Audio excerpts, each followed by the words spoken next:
Hey, everybody, and welcome to this week's episode of the Trend Report. I'm glad you're joining us today for what I know is going to be a really fascinating and informative conversation with my guest. But before we dive into that, I want to just take just a quick minute and just ask you if you have a minute, if you haven't already done so, head over to Apple iTunes and leave us a rating and a review. It really helps our show in the reach and the discovery. So if you haven't done yet, we'd love for you to do that. And as you know, if you're a frequent listener, I do read the ratings and the reviews on air. So we'd welcome you to come join us and be part of that community as well. And with that, let's welcome today's guest, Karli Slocum. Hey, Karli, how are you? Hi, Sid. I'm good. How about you? I'm doing great. And I'm really excited about this conversation because I love talking to people that are braving or blazing a new trail, doing new things, and really showing our industry what's possible with tools and technology. And you are doing that. And so I would love it if you take a moment and tell us who you are, what you do, and where you work. Yeah, so I am Karli Slocum. I am now VP of Product and Marketing. The product portion is fairly new to my title. My background is all in marketing, on B2B marketing. I have focused most of that time since I graduated college, really on bringing more of that digital technologies into B2B world. I truly believe we can be more B2C and learn a lot from how those organizations work with their customers and make it easier on our end for people to do business with us. Okay, that's all great. But you know what you forgot? You forgot to tell us the name of your company. Oh my goodness. I'm It's from all good. It's all Freeform. good. Sorry, Win. I'm from Freeform. So you're the vice president of marketing, product and marketing at Freeform, and you're our second guest from Freeform. Jennifer Ruckel was on with us. She's the vice president of sales, probably back in 2021. I honestly should have looked up the actual episode, but glad to have you here because again, I think you're going to bring a perspective and share information with us about something you guys are working on that I think is really cool. But before we dive into that, tell us a little bit about your background. You said you'd worked in a different B2B industries, and this is your first, if I remember correctly, entree into the furniture world, right? Yeah, but I have to say it's been my favorite so far. So, We like and that. you'll see why in a minute. So I started at an HR tech is what they call it now. Okay. But it was really like a job board. So it was at careerbuilder.com. And there we really were pushing ahead. Like Facebook had just become a thing. Social media was new. We were pretty cutting edge even at the time of using social media, figuring out how to leverage it, especially as it sort of evolved and brands could get on board, figuring out how to, target people and use social media to connect, right? Mm-hmm. Especially in that world with jobs. And then I moved into biotech.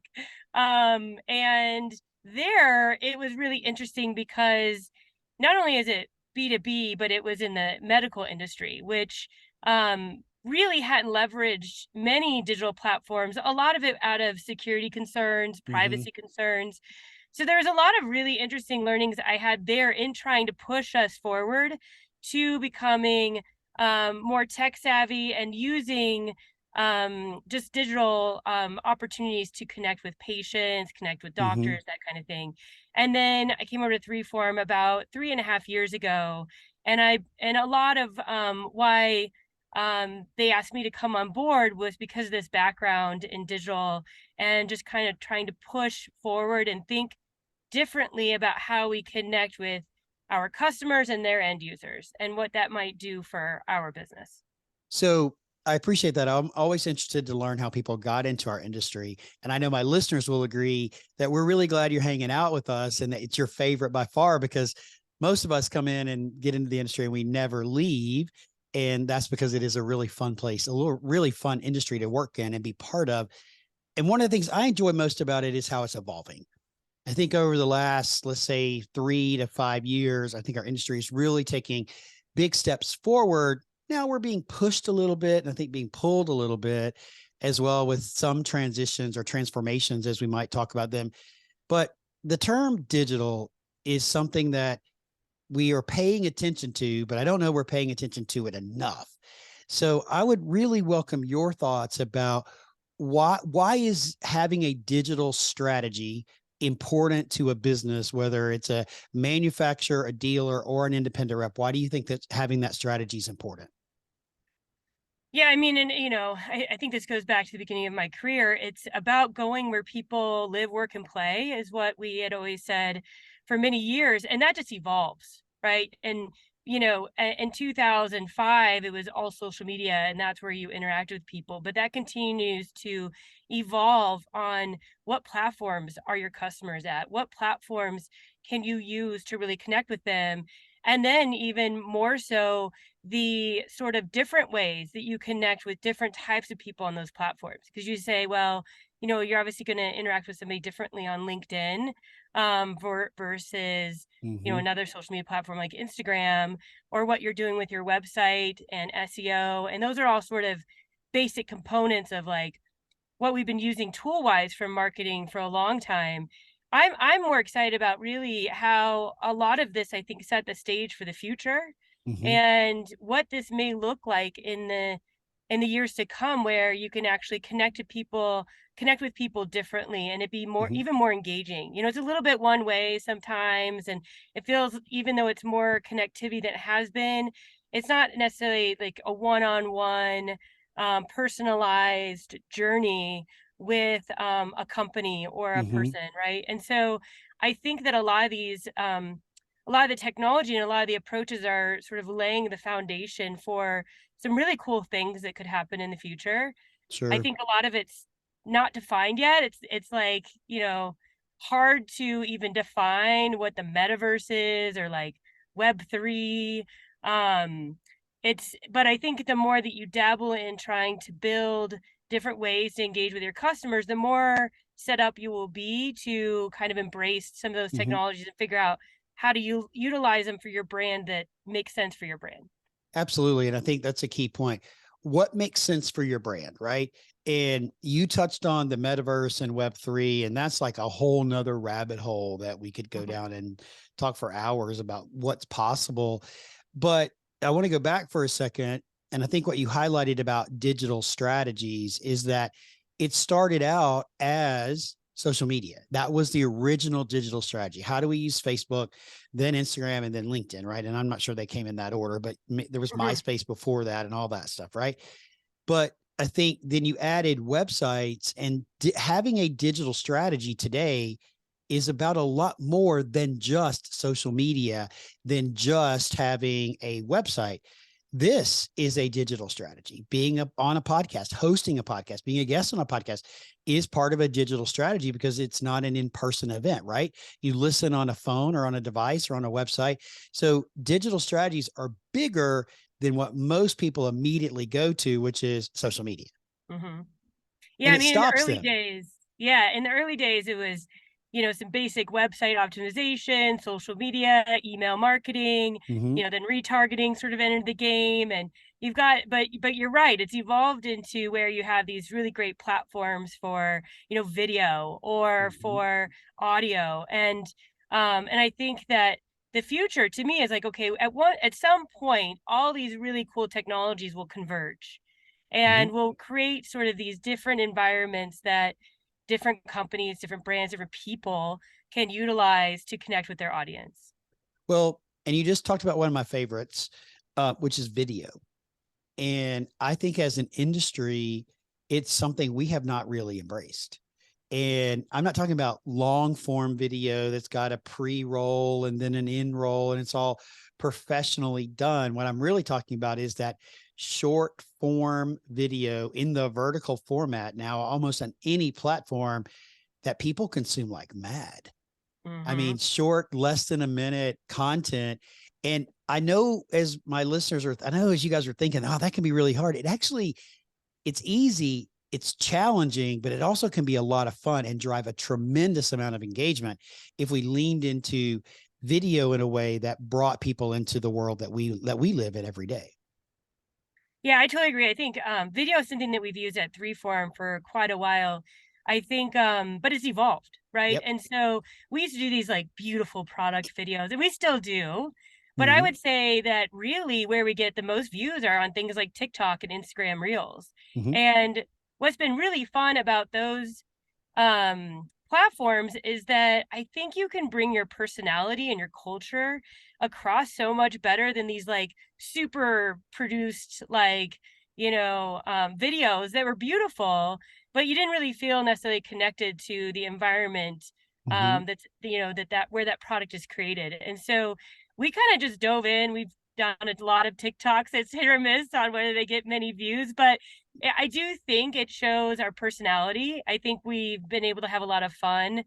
I think the three form culture lends us to just experimentation and Hmm. innovation and being willing to kind of throw something out there, and it not necessarily always be like, well, this is specific to our brand. It's showcasing different people, and different parts of our company, and just being fun. Yeah. And you hit on something, then experiment.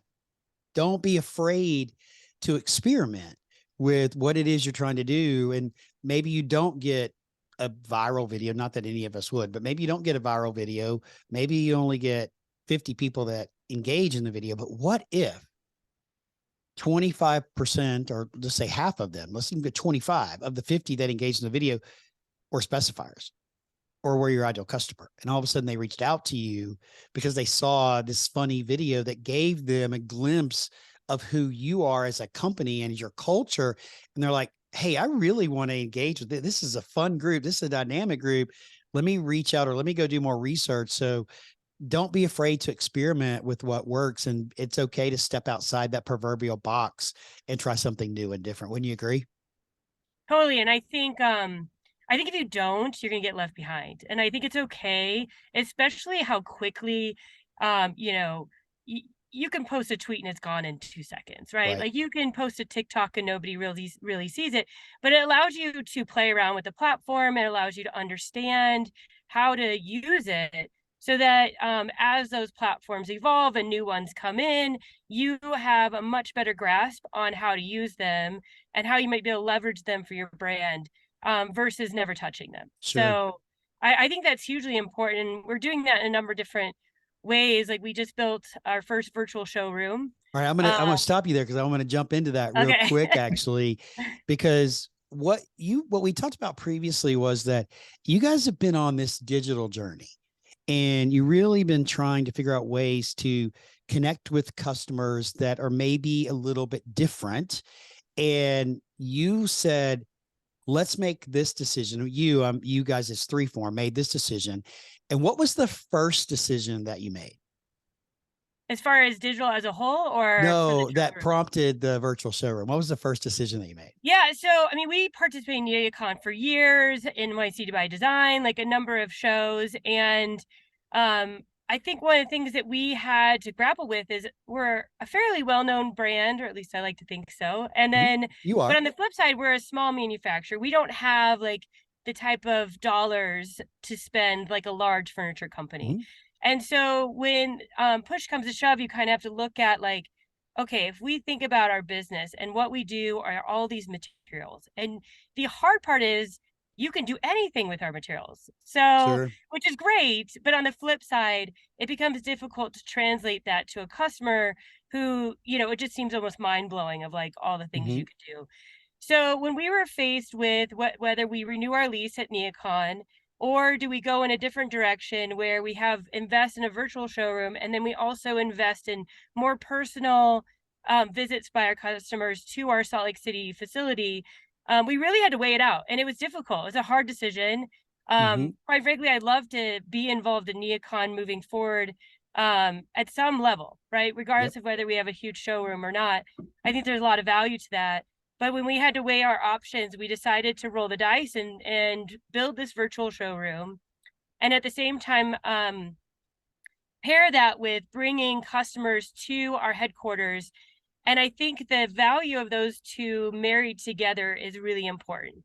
The virtual showroom allows us to quickly change out all of our designs and colors and materials and show them at scale and show them in an abstract way, but also in a very realistic, like in a, Mhm. beautiful boutique hotel.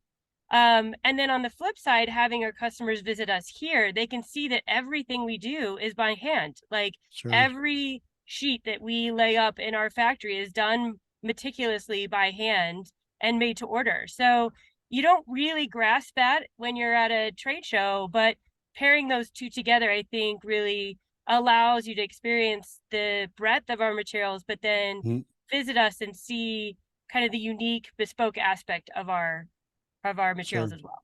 So, two things that I picked up here in that, and thank you for that explanation. I think it was fantastic.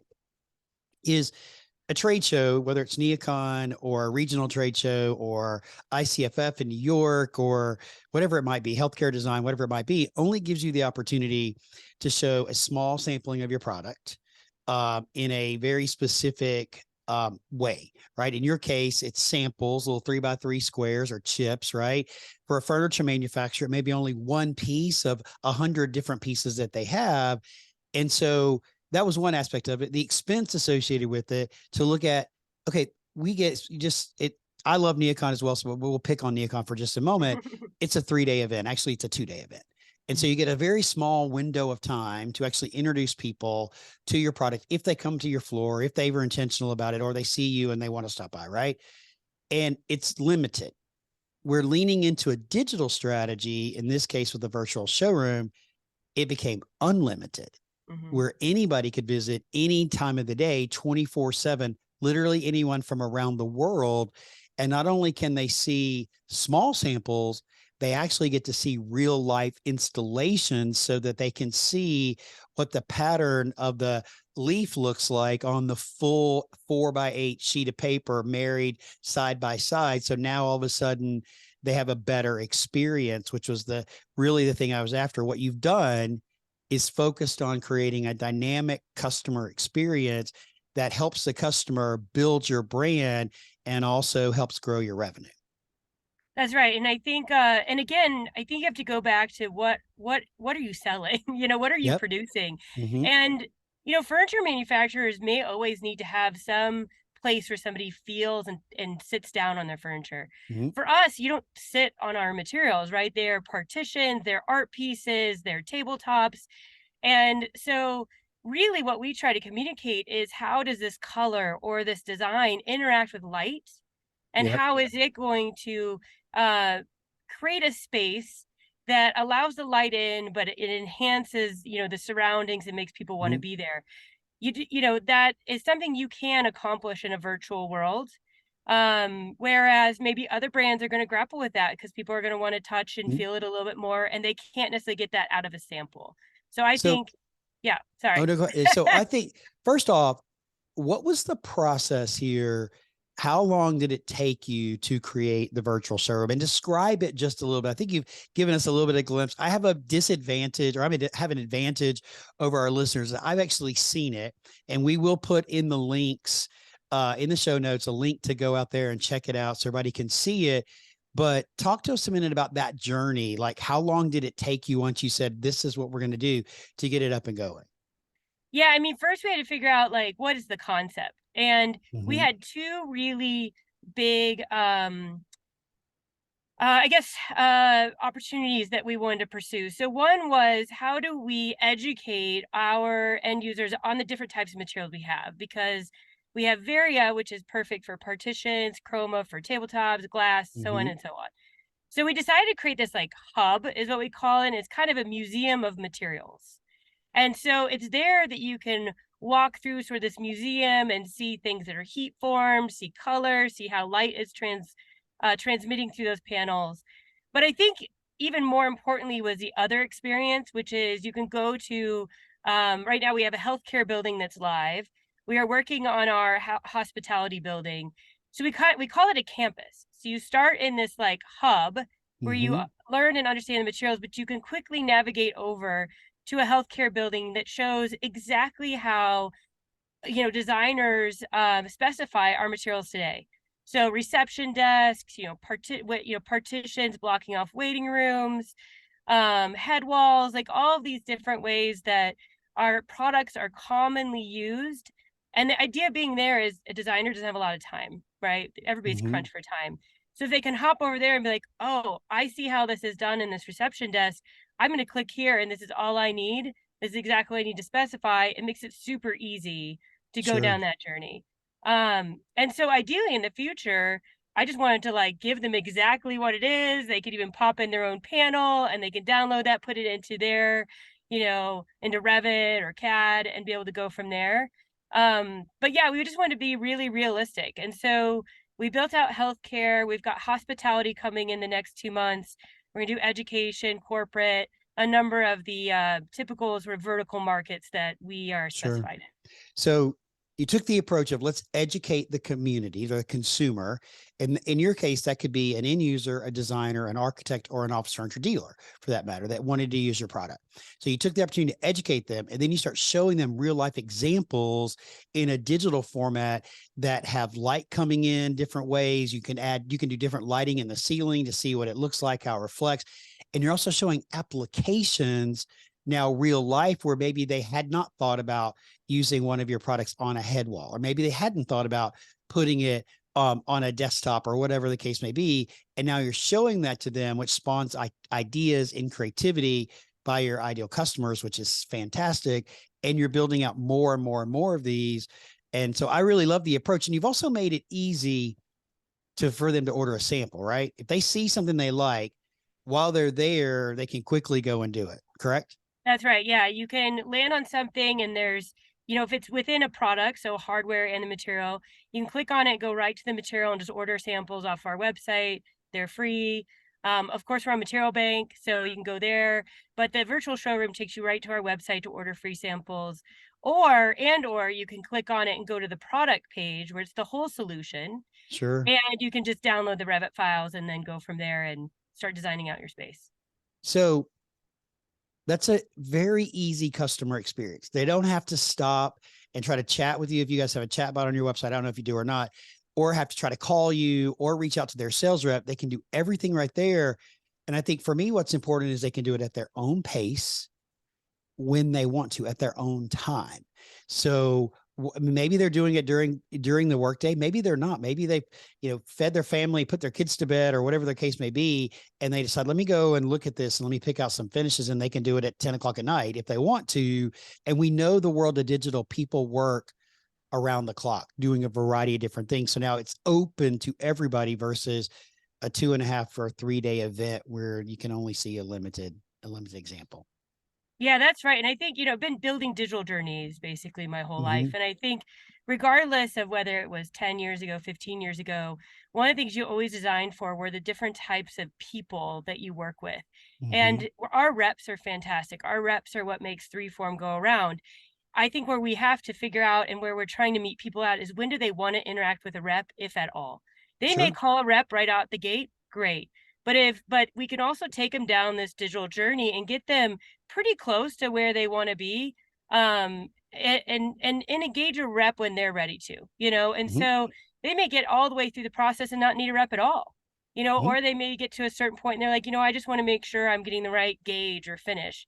And so I think the important part of a digital journey is making sure that people can enter and exit in ways that they want to work with you and make it frictionless. Those are such great points, especially the last one. Make it frictionless.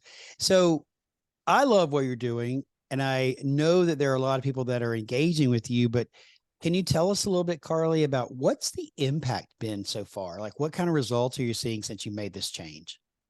I think some of the biggest results is that we can pair this with our launches, and we can give this as an additional tool. So we just had a big color launch, and it's our new 2023 colors of the year. And the great part is it's another asset where we can update the showroom to show the new colors.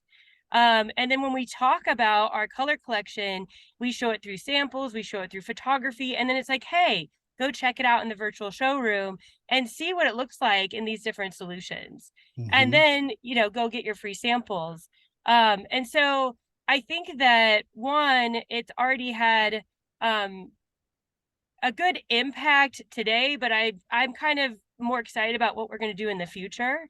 Mm-hmm. Because we're also building tools on our website to quickly visualize, our 750 patterns within our different hardware systems. Again, it's about seeing scale, translucency, and showrooms today are still sort of static. Like you go in there, you design out a space, and then you can kind of change it up, but you can't today have a consumer go in and say, well, I want to design this room. It doesn't work Mm-hmm. that way yet. Right. So we're pairing that with more of a design tools that have been available in B2C sort of environments for a while.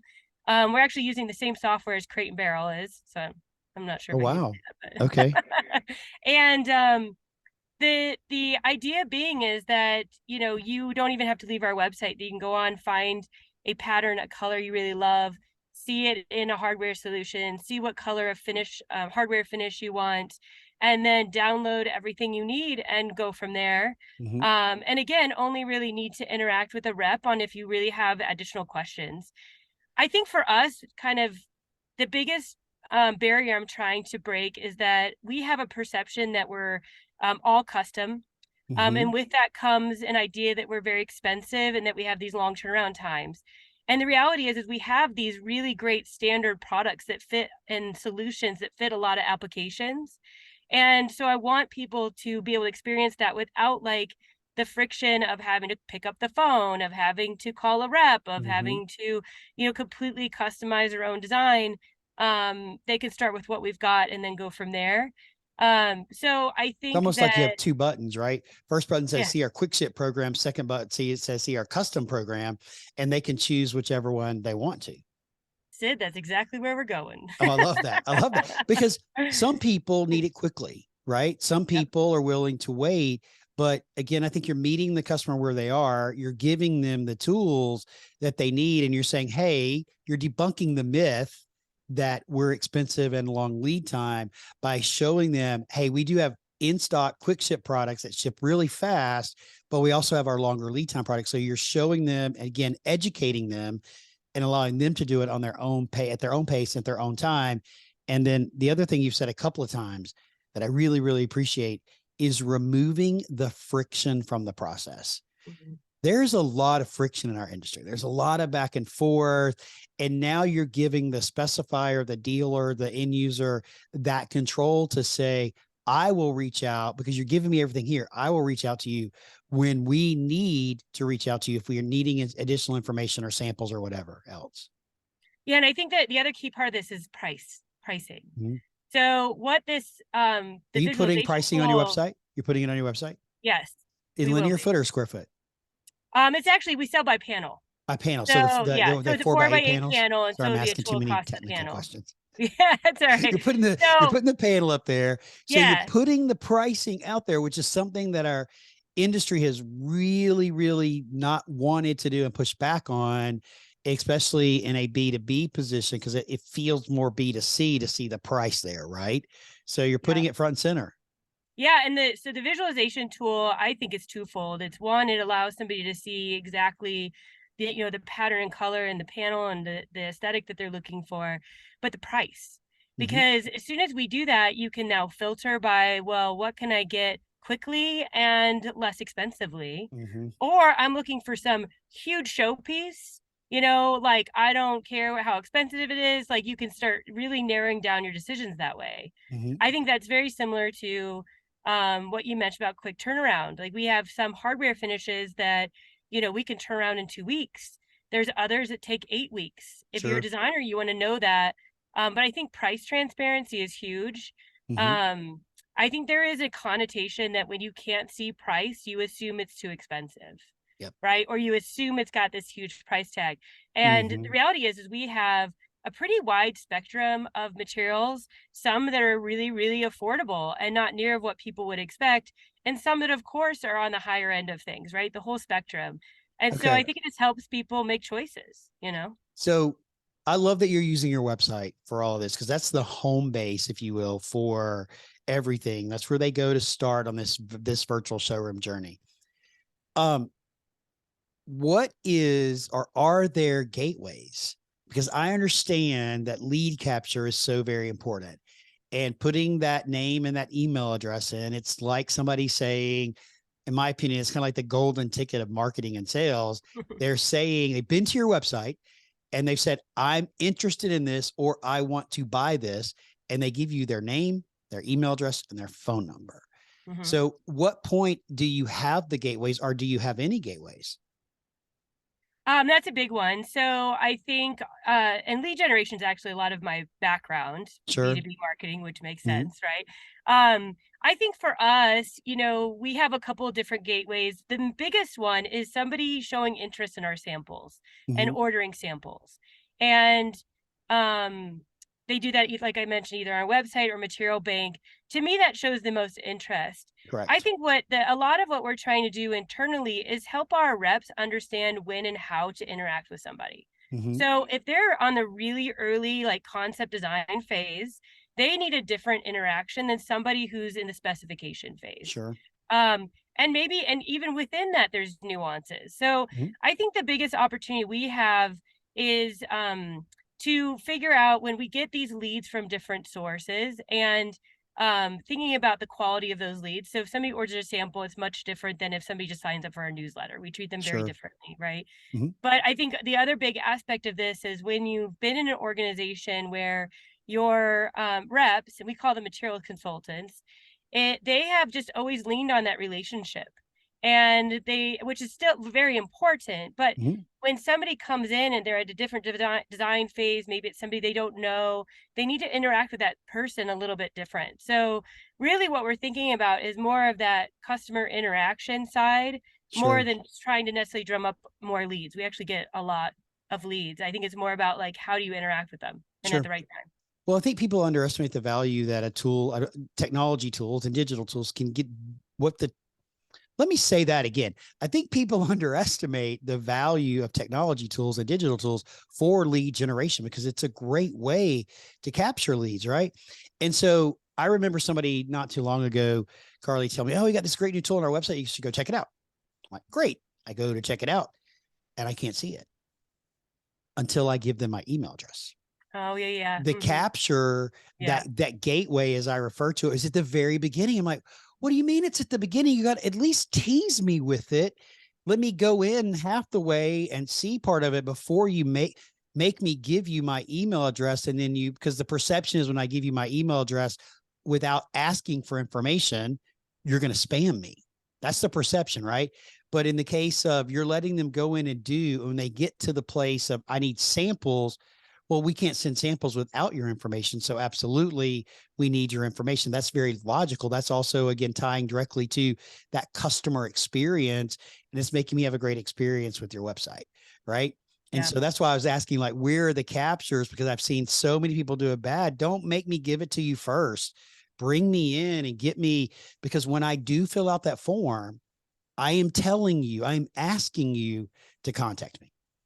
Yeah, you're totally right. You're describing. I mean, I've done this before, but describing kind of old school content marketing, right? Mm-hmm. You design this white paper or case study, and somebody has to put their information in before they can download it. And I still see it too. I think though, as I think we have evolved though, where knowledge is really important, and the more you help your customer be knowledgeable about the industry, about your product, about like we're really sustainability is very important to us. We Mm-hmm. want to just keep leaning into that regardless of whether it has to do with our company specifically. I think the more that you empower your customers, the more trust you build, and the Mm-hmm. more that they will come back to you when the project is right, when they feel like they can use 3form. And so I think that, or I'm hoping that, we're evolving in the sort of digital marketing world where it's not this like, oh, if you give me that, I'll give you this, and now I'm Mm-hmm. going to start hounding you. Like, Correct. it's more, I think it's more effective, and it's more meaningful for the customer. It's a better like way to spend a rep's time is if Sure. somebody's at that right point in time in their journey where they actually need a rep or they need Mhm. something else and they want to move forward, so as opposed to just, capturing you and then throwing you into their email nurturing stream Yeah, and their 10-day sequence and one email a day for every other day for 10 days. That yeah, all the really templates there's over and over again. I mean, I understand the importance of it. I do get it, but I like the other side of it better where they're asking you and we're sending them. And I mean, for us as an example, we do have an email list. If anybody wants to sign up, they can just go to sidmeadows.com and click and join the email list. We have no campaigns. We don't send anybody on campaigns. We're very, very intentional about what we do. And when we are in season with a podcast, we send one email every other week. And it is about the episode with links to the episode. We highlight what we're talking about and who we talk about. And our open rates are off the charts. Like 60+% of the people that we send to open the email and look at it. And our click through rate, meaning they're clicking the button or the link, which is directly to the website. Most people don't listen to the podcast on the website. That's about 5%. That's really great numbers. And it's all because we don't have a sequence. We don't spam. We're not trying to sell you every other day on something. So when we send something, it actually means something. And to me, that's what I like about emails. Now, I will fully admit, I have joined knowingly, signed up for something, knowing I'm going to get spammed or hit, but I'm doing it because I want to learn. I'm doing it because I want to see what it is somebody's doing and see if there's anything to take away to do, or better yet, to not do. Right. So I went down a Yeah, rabbit and I hole think there. what you're describing is such a key part is Mhm. authenticity, right? Yep. So you are probably organically growing your user base. You're continue to connect with that user base because you're authentic, you're on Mhm. brand, they're in your like ecosystem. I think so many times marketers spend so much time trying to get people outside of their ecosystem in, and then their content's not resonating with the people that are currently in. So then Sure. you can just start, pushing people out of both directions. But and all of this stuff is hard, right? It's um there's a whole lot of strategies that can be deployed, right? And Correct. there's the ways you think about it. Depends on where your brand is, how well known it's it, if you got to grow a customer base versus retain it. But I think authenticity, no matter what, is so key. And that kind of goes back to a lot of the platforms you use today. You have to be authentic. People will see through you so Mhm. fast. Yeah. And then that will put a bigger sort of stain on your brand than numerous other things. So Sure. it's an interesting world, but I appreciate it. I'm excited for it. Um, I think transparency, authenticity, they kind of come across as buzzwords, but they're real. That's Yep. the real things you need to focus on. So kudos to you. It sounds like you're doing the Oh, right thing. well, thank you. But I think some of my biggest takeaways have been, don't be afraid to go down a new path and to blaze a new trail. You, the Reform, took a huge risk saying, we're closing this showroom. We're investing these dollars into building a virtual experience. You're doing it. You're getting great feedback. And then you're saying, how else can we take our customers and specifiers on a digital journey with us to continue to bring them into our ecosystem that generates leads and opportunities for our reps to contact them when it's important. So you're using the tools in my opinion, in the right way to build your brand and grow your business. Yeah, I would like to think so, and I hope so. And I do think experimenting, like you said, is key. I think the more that you dive in today and understand the technologies available today, the better that you can be ready and poised for Mhm. success in the future. And like I mentioned many times, it's different for every brand. You got to really think about, what you're trying to accomplish. But I've been excited. I know I've had the fortunate sort of aspect that Three Form is an innovative organization, so that Sure. we've been willing to take risks. My boss is a CEO. When he's even though he's a CFO by trade, he's actually willing to take risks a little more often. And so I'm excited for what these building blocks will create, but I'm also excited for what they'll bring to our customers today. Sure. 100%. So, two questions. Do you think that as an industry, all aspects of our industry, so let's talk about reps, dealers, and other manufacturers, do you think that everyone should be considering the use of a virtual tool like a virtual showroom? I mean, I don't know. I think Mhm. everyone has to think about what are they trying to accomplish? What do their customers want from them?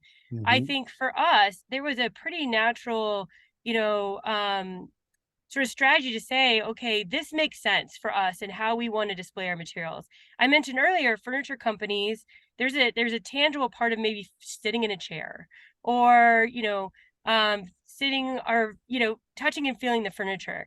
Mhm. And we can accomplish that through just samples, whereas a Sure. furniture company might not be able to. But what I would encourage is that people look at who their customers are, how they want to interact with them, and not just focus on what's made them successful in the past, We've got new generations coming up, Gen Z moving in, which has always had technology at their fingertips, right? And And never been so, without it. Let's be clear. They have right, never not had it.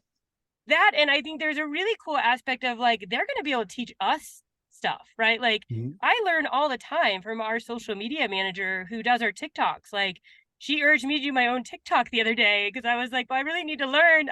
I'm such a lurker, and she was like, well, you need to make your own TikTok. So I did, and it's a great like way to experiment yourself, right, and Sure. understand those platforms. So I would just stress really look at your own business, your own Mhm. brand, where you are in your journey as a company, and figure out like with the dollars that you have to spend, what's the biggest opportunity for customers, and then what's also going to set you up in the future. And it's not a one size fits all. There's so Love many that. different things you could do, different strategies, and what works for us is not necessarily going to work for someone else. Such a great response. On point, actually. Thank you for that. So, my next question is I want you to pull out your crystal ball a little bit and look into the future. And what else are you guys working on that you can tell us about as it relates to this digital journey that you're on? Leaving the mark, building a showroom, creating an awesome customer experience, capturing leads. What are you gonna try next? Like, what's gonna be that next experiment you're gonna work on?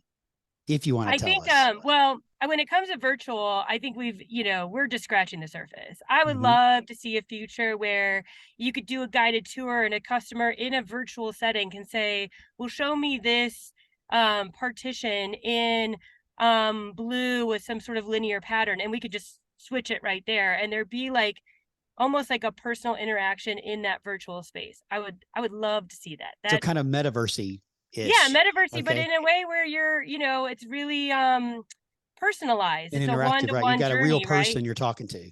Exactly. I'd love to see that. I think on the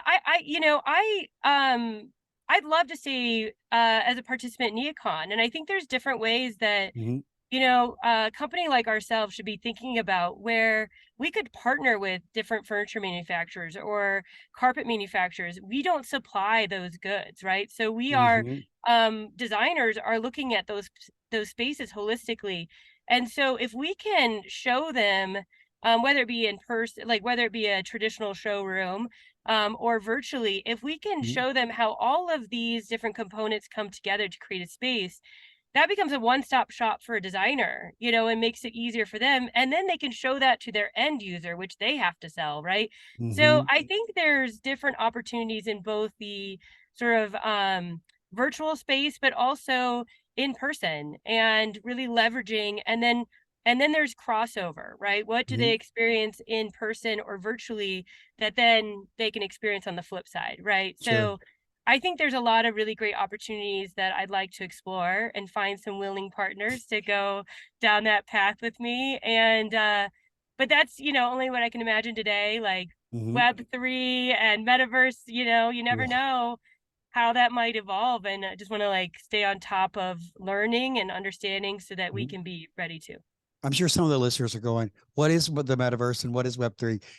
Maybe later we'll dive into that. But I think, Karli, what you just hit on was a word that I think is really important, which is collaboration. And I believe as an industry, we need to be collaborating more. And yes, we do have competitors, but I like to use that term co-opetition. Like, how can we help each other? And that helps the industry move forward. It helps us all win more business. So I love collaborations. I'm in a couple myself, and co-opetition I think is really, really important. You guys are on the move. I am excited to watch this journey, be connected with you to see what you guys do next. And I really appreciate you being here today, sharing the story of your virtual showroom, why you're doing it, your digital adventure, and how you're experimenting to grow your business. So thank you so much for sharing your insights with our community today. Thank you so much for having me on. This has been super fun. I feel like we could talk about this topic forever. Yes, we could. But I really appreciate the opportunity to be on and chat with you today. Well, I was excited when Jennifer reached out and said, "Hey, we're doing something new. You should get Karli on your show." And I'm like, "It's digital something. Let's do it," because I love talking about new ways to help move our industry forward. So, Karli, thank you again. If our community would like to get in touch with you, what is the best way for them to do that? So my email, karli.slocum at 3form.com, and then also at LinkedIn, which is just at karli.slocum. That's awesome. We'll be sure to drop both of those links in the show notes for you. Remember, if you do reach out to her, please let her know that you heard her here on the Trend Report. And that's why you're reaching out to say, hey, and go out there and make it a great day. We'll look forward to seeing you again in a couple of weeks. Take care, everyone. Thank you.